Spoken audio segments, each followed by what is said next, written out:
And welcome back. Today is a day where the light is a little bit brighter for me, or the day at least.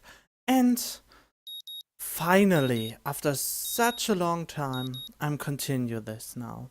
I have kind of the right mood right now, and yeah, I can feel it today again. The morning sun is bright through my open window, and the sound of my alarm quickly has me up and about. I slept surprisingly well last night, secure in the knowledge that at least I've got another chance with Amy. If I can just keep myself from doing anything stupid. Oh, he admits it finally. Maybe I'll find out what's been eating her recently. Oh, you going to be stupid again. I have a few educated guesses, but nothing concrete. Certainly nothing that I'm going to say to her. I'd much prefer to have her tell me herself.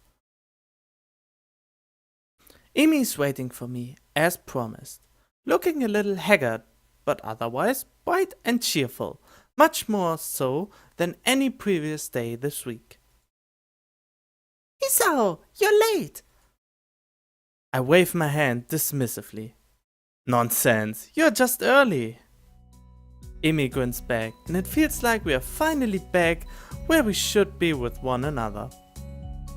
Except now Amy, not just me, wants to take another step forward, although a part of me worries that she'll back out at the last second. Hurry up and stretch, Isao. I don't want to miss the bus. The bus? Yeah, the bus! I want to show you something, and I don't want to be late. Okay. I try not to grin too wide. I'm happy beyond words that Amy wants to hang out after the one at all, but her promise of showing me something has me even more intrigued. Is this what she had to think about? I wonder just what she's planning to do. Maybe she takes you to the graveyard where her dad is buried? No, that's way too grim. Way too grim, sorry. I quickly go through my warm-up routine while Amy bounces impatiently from one foot to the other. She really does seem to want to get moving as soon as possible. Oh, look at her little tongue thing! I didn't even see that!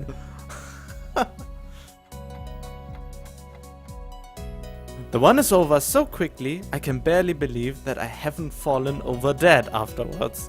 Amy set a blistering pace, and I, in my foolishness, kept up with her. Well, at least you don't drop dead anymore. Well, until the last few laps, I had to slow down just in case. But I don't mind, and Amy's waiting patiently for me when I finish. As patiently as she can wait anyway. Finished? Good! Come on! Grabbing my arm, she practically rushes me down to the nurse's office. You seem in a hurry, Amy. Trying to catch the early bus? Yeah, I told Mom I'd be back for lunch. Well, I take care of you first then. Atiso's gotta come with me too. The nurse raises a single eyebrow at the statement and peers at the two of us searchingly. I have to turn this down a little bit, for me at least. Really? Today, huh? Amy responds is a nod, followed by a surprisingly shy grin. Well then, we'll make this quick. Amy enters the nurse's office, and I patiently wait outside for her to be finished, wondering just why the nurse seemed to be surprised by Amy's declaration. I feel like I'm missing out on some joke or the significance of today, beyond the fact that it is clearly significant in some way, of course. True to his word, the nurse has Amy out of his office surprisingly quickly, and I take her place after promising to meet up at the front gate. The nurse takes my pulse and listens for a bit. Your heart beats faster than usual. Been pushing yourself again, have you? Well, Amy seemed in a rush to get through the one, so... I'm not surprised. Today is rather important to her, you know? I suspected that could be the case, but I have no idea why that's the case. She hasn't told you? Interesting. So you're not going to tell me either then? No, I'm not. I suspect that Amy has her own plan for explaining today to you. And I don't want to mess with that. You'll find out soon enough. So what's the rush? Now as for your heart. I would take it easy the rest of the day. No spontaneous races or anything like that. Got it? Got it. She won't have her running legs on anyway, right? No, but if you think something like that is going to stop her... Good point. I don't think it'll be much of an issue today of all days, but still. If he's trying to reassure me, he's doing a terrible job. I'm quickly becoming more and more worried about what today could be for. Like suddenly finding out Amy's in a cult or something. Oh, the one in cult of... whatever. What's that? Wait. At the same time, if today is such a big deal and Amy wants me to be with her for it, then maybe she really does want to grow closer to me. Maybe this will be the answer to all the riddles, to the sleepless nights and the sudden mood swings. Either way, I barely remember to thank the nurse before taking off as quickly as I dare for my room. To get a shower and throw on some decent looking clothes. If today is as important as it seems to be, I should dress...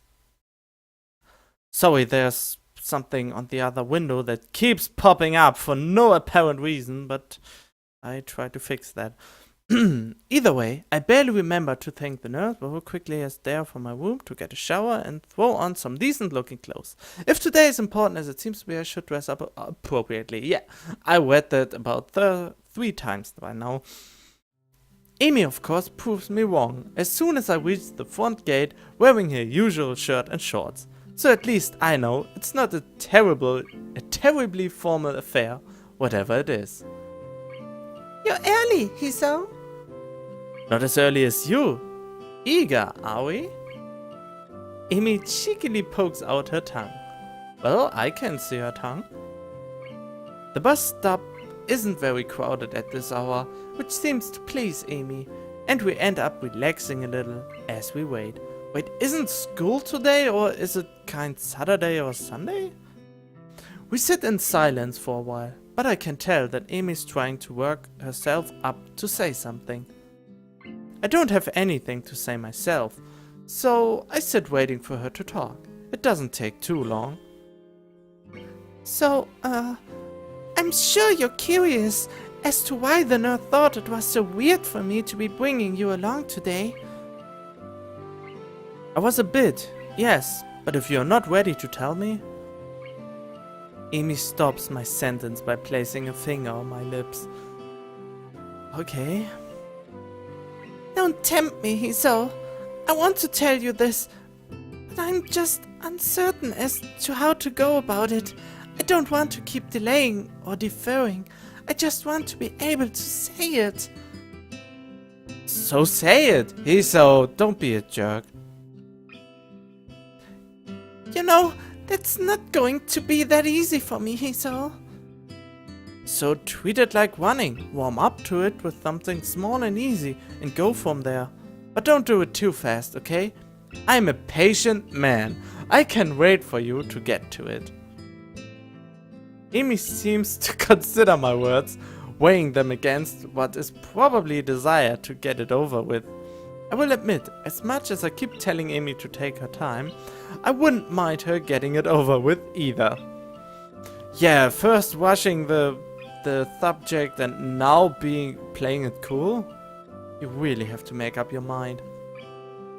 But somehow I know that Amy probably needs more time than the bus ride will provide to get it all out. whatever it is. Yeah, maybe you're right.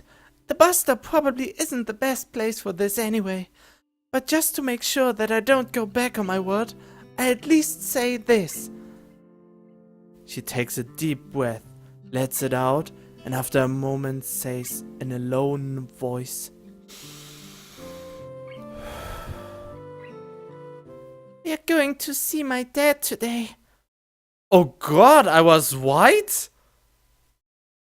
The words hang in the air, and I can see that Amy's afraid that I'll panic and disappear in response, which a part of me almost wants to do. I still can't believe this guy.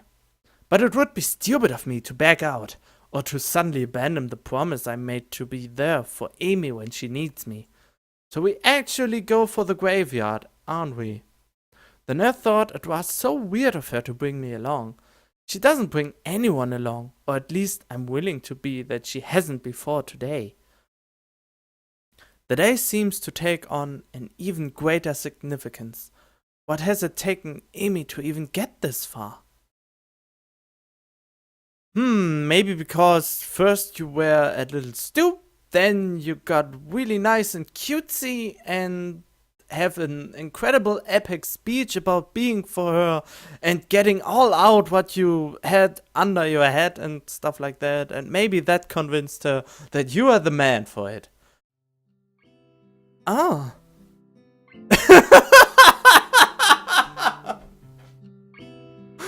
And why is that the best I can manage as a response? Yeah. I don't know what I should say. Nothing, I think. Just promise that you're going to come with me. Of course, you know I will. Amy smiles wanly, looking a little relieved. Good. In that case, we'd better get going. The bus pulls up just a little after she finishes the sentence. Vague memories of my first trip out here come to mind as I step off the bus, but unfortunately, they are too vague to be of any use. I will be the first to admit that I don't quite recall how to get to Amy's house, so I let her lead the way. She seems too content to walk in silence, and I myself have no idea what I could possibly say. So the two of us arrive at her house, having said nothing since getting off the bus. Amy's mother opens the door and doesn't seem surprised to see me standing next to her daughter. I expect that Amy would have phoned ahead to let her mother know of the change in plans. Amy, Hiso, you're just in time. Lunch is just about ready. I forgot her voice. Yes, I admit it. Great! I was afraid we might be running late. As fast as you were going this morning, I doubt there was much of a chance of that. I certainly hope she wasn't too much of a bother, Hiso. She tends to get a little paranoid about being on time when food's involved. Oh, okay. I hadn't noticed. Me neither. This earns me a swat on the arm from Amy, who despite the serious nature of our conversation on the bus and the almost brooding quiet walk has quickly become cheerful again. It's nice, and my camera is messing around again. Probably to keep her mother from worrying about whatever it is Amy plans to tell me later. Mrs. Ibarasaki ushers us in, and in short order we are around the table, devouring lunch. Nom nom nom nom. I hadn't realized how hungry I was until I got here, but for once I seem to be eating almost as much as Amy. Shove it all in. Goodness, it's a good thing I made so much. The two of you are acting like you haven't eaten in days. I skipped breakfast this morning. Me too. Had to catch the bus, I assume. That, and I figured you make too much food, so it wouldn't matter if I skipped breakfast. Well, it's good to know that I'm predictable. What a little smoochy face. Amy nods enthusiastically, and conversation falls off again as we nearly clear the table of anything edible. It is a testament to the sheer amount of food on offer that we don't finish everything. And I got the little hiccups again. I lean back in my chair with a sigh and thank Mrs. Iwawazaki for the food. I'm glad you liked it, Hiso. Now has Amy told you where we're going? Yeah, sort of. Is it far from here? Not really, but we drive there to save time. It closes kind of early. I nod in assent and stand up, ready to go. Well then, shall we? I still think it will be a graveyard. Mrs. Iwawazaki nods and leaves the room to grab her keys. Amy, I notice, has started to fidget nervously. Or, I have another idea.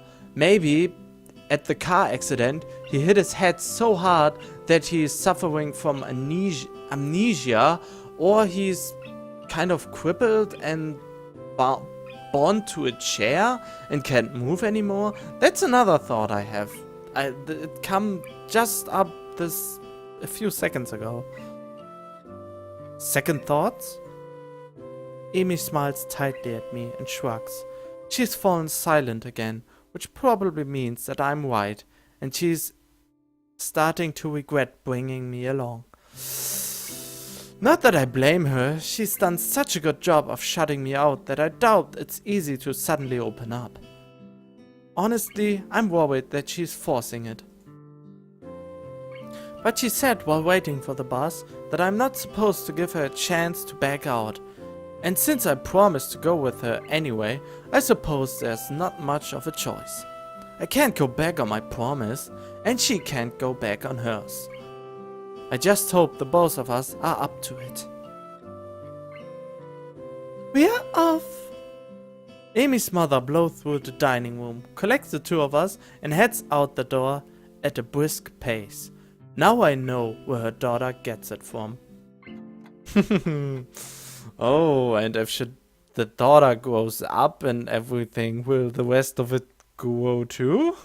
A little bit more, not that I'm unsatisfied with what she already has, but yeah, sorry, I'm a little jerk. Yeah, sorry, I'm getting off track. Don't know why. Don't ask me why. Or maybe do, but I will probably not remember. The car pulls up at the cemetery gates. Wait, the cemetery? Isn't that where people get burned into ash and gotten in such little... Is it called urns or vases or whatever? Or is it... No, the cemetery is a graveyard, just another word for it, if I'm right. I heard this word in The Witcher. There was in The Witcher 1, there was a cemetery and it was a graveyard, so... And I feel Amy tense up beside me. I reach over and give her a hand. Give her hand a comforting squeeze, which causes her to relax a little. Amy's mother doesn't follow us, explaining that she prefers to visit the grave alone. Alright, you blew it. Now we know we're visiting a grave. Amy steps through the gates and looks back, as if to make sure I'm still there. We step into the cemetery. And if you didn't figure it out by now what happened to her father, you're dumb as... Well, you know what I'm about to say. I don't feel comfortable in cemeteries. Gravestones litter the ground, each one serving as a reminder that someone used to be alive and is no longer. Yeah, that's what graveyards are about. How many died young? How many were as old as I am now?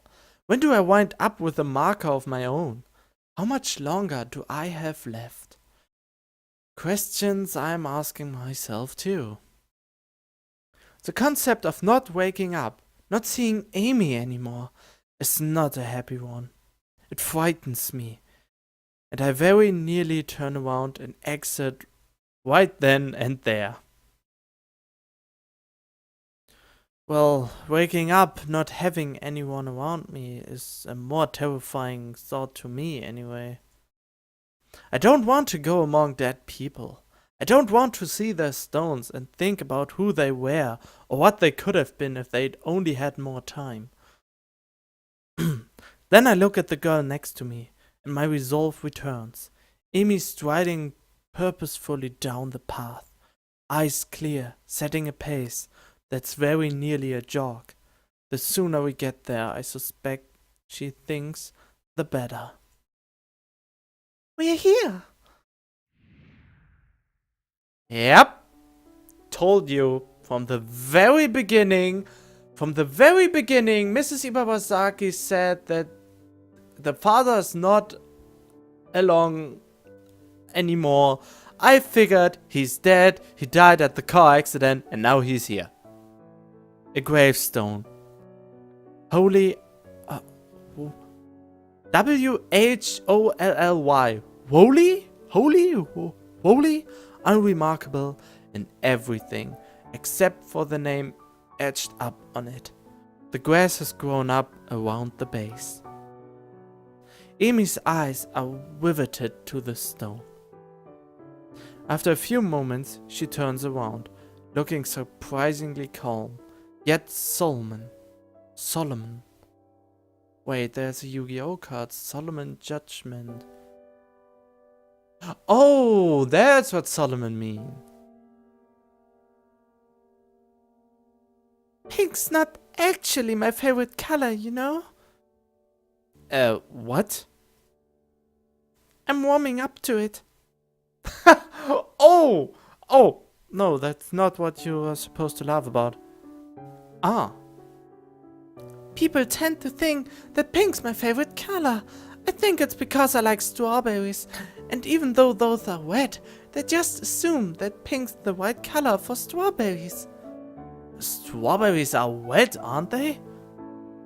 And that is my favorite color. But it's not. I'm too polite to tell anyone otherwise. Of course, it's not the kind of thing worth getting worried about, but I'll bet even you thought pink was my favorite color. Well, I didn't thought of that, but maybe he saw it. Blue! That's my favorite color. That's one of my favorite colors. My mom and dad are the only two who know that, and now you do too. Great. Favorite colors. Well, I couldn't decide on one particular favorite color anyway. Thanks for telling me, I think. You could just say thanks for telling me and you could have scratched the I think. You're welcome. There's a pause as she considers what to say next, drawing a quick breath. I can't carry a tune to save my life. I can hum, but actually singing a song is something I've never been able to do.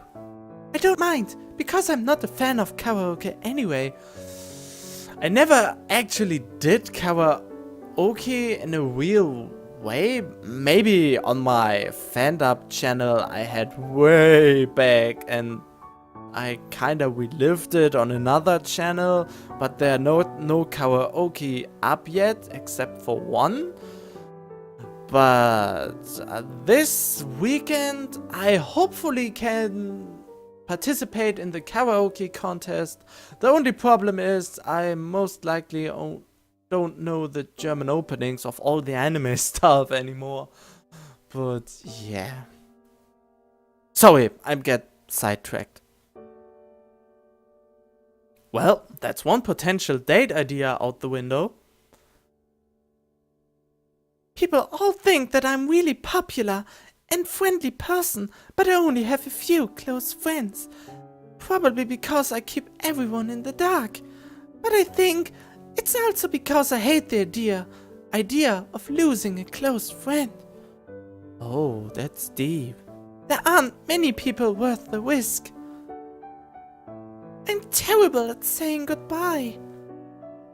I sometimes think that I only won because of what I used to do with my father. You're not my first boyfriend.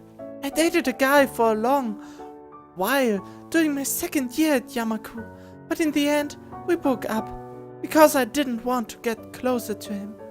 We couldn't live with that distance between us. Hiso almost could do it also, but he somehow did it to break through. Her rate of speaking increases slightly, as if she's rushing towards a finish line. So she actually had a boyfriend. Did you do the same things we did? Well, Hiso and she did. Hiso is me at a certain rate, but... I'm actually 1 year older than you. Everybody thinks I'm younger because I'm short, but I had to skip one school year because of my accident. They initially thought that I was paralyzed when they pulled me out of the wreckage. I'd lost my legs already, but they were afraid that I wouldn't even be able to use what was left of them. After surgery, it was clear that their initial assessment was mistaken. I couldn't feel my legs because of shock, short-term paralysis due to the other trauma I'd experienced. My recovery was one of the fastest they'd ever seen, or so they told me. I never found out if they were serious about that, or if they told that to all the patients learning to walk again. She pauses, gathering herself for one last effort. 8 years ago today, I lost my legs, and I lost my father as well. He died on the way to the hospital. I didn't even get to go to the gravesite until 2 months later, and I couldn't attend his funeral. I'm sorry. I'm so sorry. Don't be. That's what everyone always says, that they are sorry. I hate hearing that. Like anyone could have done anything to change what happened. You know, the best piece of advice I got? These things happen. I don't even remember who said it, but I guess they didn't have anything better to say. And it still is something better than I'm sorry. This is actually a very interesting thought. Why are you saying I'm sorry? This is... Wait, what are we saying here in my country? We're saying not my apology, we're saying... Can't think of the word right now, but it's a little bit different than that. But it's true, you know? These things happen. And there's nothing you can do about it. They aren't necessarily planned, and they aren't always bad, and they aren't always good, but they are. So I made the decision that I would live without worrying about the future. And to be sure that I never had to say goodbye again, I decided I wouldn't let people get close to me anymore. After all, they could be taken away at any time. And you know what? She laughs a little bitterly. I start to well up with tears, and I step forward to embrace her, but she holds up a hand to stop me. Not finished! A deep breath, and she continues. It worked pretty well until I met you and saw that you were trying to adjust to stuff here. So I thought I'd help, and you were so nice, and I couldn't help it. I just... The tears are flowing now, and she accepts the embrace this time. The rest of her sentence is mumbled into my chest. I tried not to fall for you, but I did. And then I tried to keep you at a distance. like with my first boyfriend, but I couldn't. But I've been so scared, because I don't want to lose you, and I might anyway. Hey, I'm still around, right? And maybe I won't be forever. But you think it'll be fun while it lasts? Neither of us could survive the day. There could be a bus crash or something. Oh man. But so long as I know that I've been with you, I don't think it matters. A sudden thought strikes me, and I can't help laughing. My condition had me scared of dying so badly that I immediately seized on the opportunity Amy presented to improve my odds of living longer. But without Amy, would there have been any motivation to keep up with my running? It hits me that Amy is the reason I want to go running every day, so I can spend as much time with her as possible. Amy looks up at me, confused. We'll go on living until we stop, and when we stop living, we'll be able to know that at least we've had time together. And I wouldn't have it any other way, because I love you, Amy, and right now, that's enough for me. Amy smiles through her tears and steps back from me. You know, it's funny. What is? I thought that the best way to live in the moment was to do it alone. But now I don't think I'd have it any other way either. I'm glad I met you, Iso. Well, these things happen. Amy and I stay by the grave for a while, as Amy pays her respects to her father. When she's ready to go, we exit the graveyard, side by side. Amy's mother drives us back to Yamaku. The trip back is very quiet. We wave goodbye as the car drives off, and I glance down at the girl leaning on my arm. How are you feeling? Amy shrugs non-committedly. Non-committedly. I'll be fine. Come on, let's go. Whoa. We pause outside the girls' dorm, and I turn to face Amy, ready to say goodbye. Why don't you come up for a while? Okay. Yeah. The walk up to her room is in silence. I'm not sure why I supposed it'd be turned away at the door. I guess I just assumed she'd want to be alone. Her mom, the nurse, hell, everyone who knew the significance of today seemed to think it best to leave Amy alone. But she took me into the graveyard with her. She told me the whole story of what happened on the day she lost her legs. She wanted me around. The significance of this does not escape me. Amy opens the door and steps into her room, not even bothering to invite me in, holding the door for me expectantly. I step in and the door swings shut behind me. Hey, can I ask you a favor? Sure. Can't guarantee I'll do it, but... Amy giggles and pulls me into a kiss that starts out soft, but deepens into something almost desperate. Stay with me, please. Her voice has dropped to a whisper. The question is barely audible over the sound of my own breathing. There's something about the way that she asked that question. Oh my, I didn't do it good enough. The hesitancy in it, the quiet voice that makes me think she doesn't mean tonight.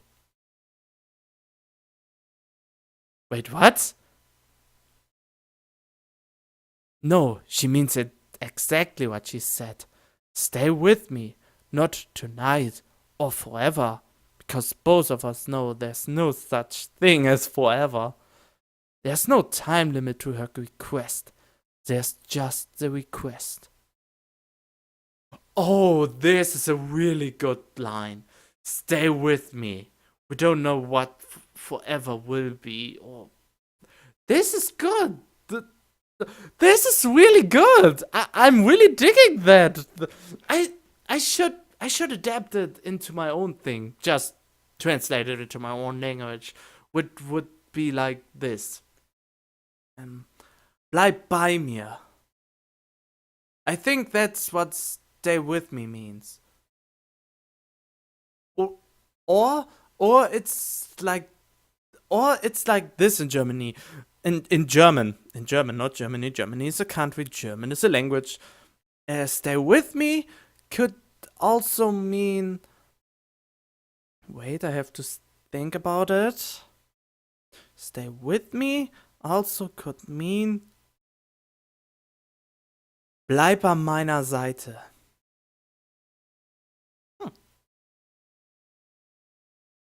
The favor. Can I do that? Can I stay with her? Are you really asking yourself that after pressing her and want to know everything about her, after telling us, me, yourself, that she's the most important thing in your life? Of course. Right, I had to suddenly interrupt the episode because there was a critical scene coming up, and I don't know if my warnings before my videos will convince YouTube to not being a jerk and putting it down. So just to be safe, I will put it in a separate video, so it won't take me too long to bring it back up on another video site where you can watch it then, if it will be taken down at any rate. But I hope you enjoyed this episode. Leave a like if you did, and I will hopefully see you in the next episode. Stay tuned.